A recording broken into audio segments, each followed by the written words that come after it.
Okay, good morning everyone. ជំរាបសួរអ្នកទាំងអស់គ្នាបាទប្រធានបទគឺចាំដាក់ចំណងជើងដោយខ្លួនឯងប៉ុន្តែខ្ញុំចង់ជជែកអំពីបទពិសោធន៍ខ្លះពាក់ព័ន្ធជាមួយនឹងការរៀនភាសាអង់គ្លេសខ្ញុំខ្លួនឯងផ្ទាល់ក៏ដូចជាការសង្កេតនឹងបទពិសោធន៍ដែលបានសិក្សាកន្លងមកមែនតើទៅគឺយើងជាជនជាតិក្រៅពីកើតមកភ្លាមនិយាយភាសាអង់គ្លេសភ្លាមតែយើងធ្វើដូចម្ដេចទៅសិក្សាភាសាអង់គ្លេសទៅមានប្រសិទ្ធភាពហើយការប្រើប្រាស់ភាសាអង់គ្លេសគឺកម្រិតខ្ពស់ហាក់ប្រហែលឬក៏ដូចជាមួយនឹងគ្រូឬក៏ដូចជាមួយនឹងជនជាតិដើមភាសាអង់គ្លេសមិនខុសអីពីជនជាតិបរទេសដែលរៀនឬក៏សិក្សាភាសាខ្មែរយើងទេខ្ញុំក៏សម្គាល់ឃើញថាបើទោះបីជាយើងរៀនច្រើនប៉ុណ្ណាក៏ដោយយើងប្រើប្រាស់ច្រើនប៉ុណ្ណាក៏ដោយកម្រិតនៃការយល់ស៊ីជម្រៅ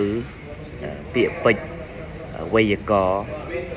ប្រើប្រាស់ដោយទំនុកចិត្តខ្ពស់ឲ្យដូចជាមួយនឹងជនជាតិដើមហ្នឹងគឺនៅតែមានកម្រិតបាទជាក់ស្ដែងខ្ញុំបានបង្កើតសេវាកម្មបកប្រែកាលពីឆ្នាំ2010បើបូកមកដល់ឥឡូវនេះគឺមានរយៈពេល16ឆ្នាំបាទ2026 16ឆ្នាំជាងខ្ញុំបានមើលឯកសារអានឯកសារបកប្រែជាច្រើនបាទបានមើលបានអានច្រើនមែនតើបាទក៏ប៉ុន្តែមកដល់ពេលនេះក៏ខ្ញុំនៅតែមិនហ៊ាននិយាយថាខ្លួនឯងនឹងមានកម្រិតភាសាអង់គ្លេសដូចជនជាតិដើមដែរពាក្យមួយចំនួនខ្ញុំត្រូវ verify ជាមួយនឹងការស្រាវជ្រាវបន្ថែមនិងបញ្ជាក់ជាមួយនឹងជនជាតិដើមដើម្បី verify ឬក៏បញ្ជាក់ថាវានឹងគឺពិតជាប្រើប្រាស់ទៅត្រូវក្នុងបរិបទបែបហ្នឹងអត់បាទហេតុដូច្នោះហើយខ្ញុំគ្រាន់តែចង់ជជែកថាតើយើងរៀនធ្វើដូចម្ដេចទើបឲ្យយើងคล้ายទៅជាបុគ្គលឬក៏សិស្សឬក៏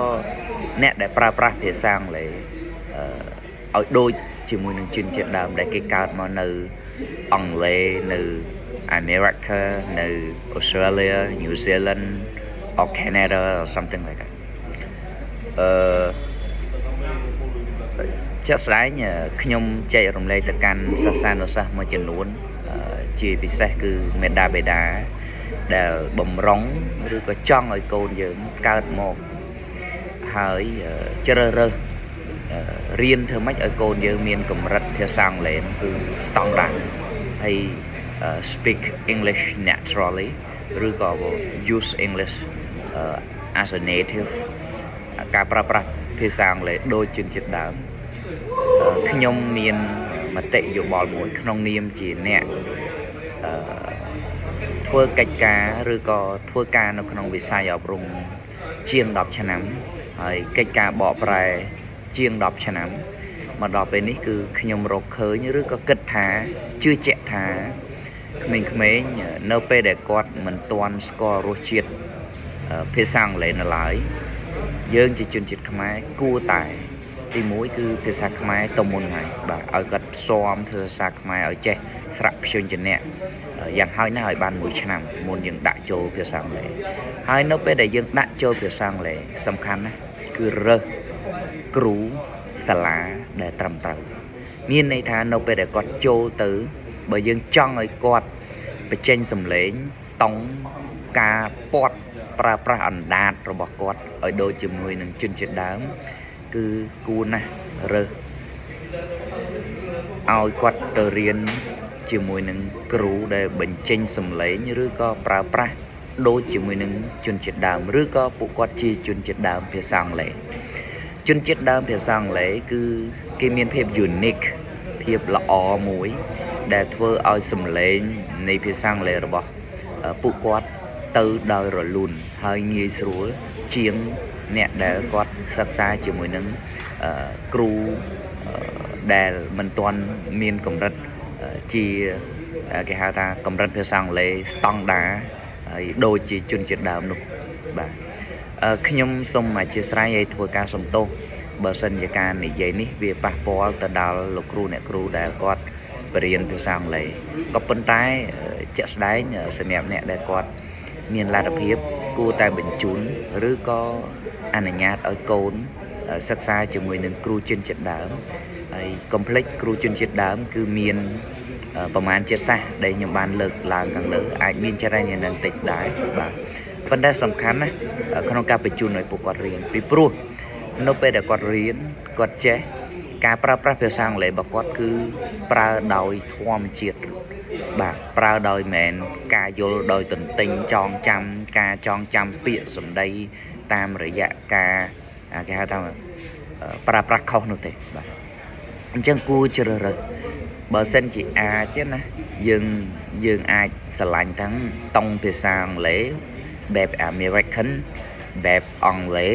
បែប Australia បែប New Zealand បែប Canada បែបណាមួយដែលយើងស្រឡាញ់តង់គឺយើងបញ្ជូនកូនទៅកាន់សាលាឬក៏លោកគ្រូអ្នកគ្រូដែលជាជនជាតិហ្នឹងអញ្ចឹងយើងនឹងទទួលបានឬក៏កូនយើងនឹងគឺជាក់ស្ដែងនឹងទទួលបានបាទចំណុចល្អៗជាច្រើនពីពួកគាត់ចំណុចល្អៗជាច្រើនពីពួកគាត់បាទអញ្ចឹងខ្ញុំជជែកលើកឡើងនេះគឺខ្ញុំជាអ្វីដែលខ្ញុំអាចលើកបានគឺដោយសារតែជាបទពិសោធន៍ធ្វើការជាមួយនឹងសិស្សានុសិស្ស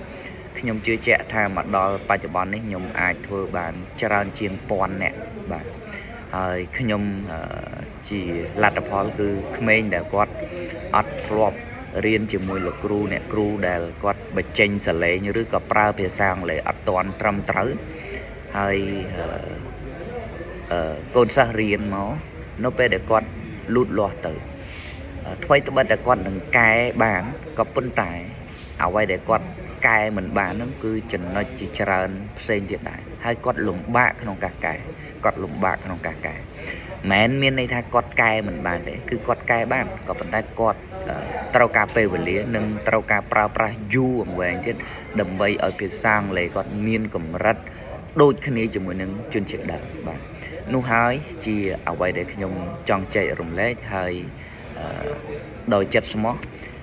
ទោះបីជានៅខេត្តឬក៏នៅទីប្រជុំជនយើងគួរតែមើលជ្រើសរើសលោកគ្រូអ្នកគ្រូដែលគាត់មានកម្រិតអប់រំផ្នែកភាសារបស់គាត់ហ្នឹងគឺច្បាស់លាស់ល្អអញ្ចឹងយើងចាំរើសបាទមិនថានៅតាមទីជនបទឬក៏ទីក្រុងទេកាលណាយើងរើសធម្មតាហើយលោកគ្រូយើងជាគ្រូបរិញ្ញាបើកាលណាយើងមិនច្បាស់ហើយយើងបរិញ្ញាអ្វីដែលយើងអត់ច្បាស់ខ្លួនយើងផងតើអ្នកដែលទទួលបាននោះយ៉ាងម៉េចទៅបាទ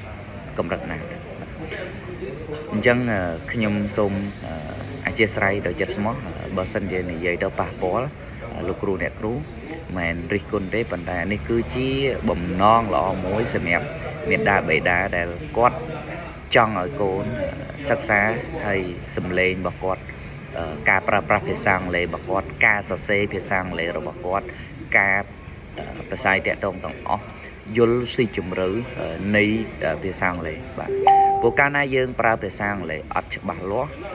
ហើយយើងធ្វើការជាមួយនឹងជនជាតិដើមទៀតស្នង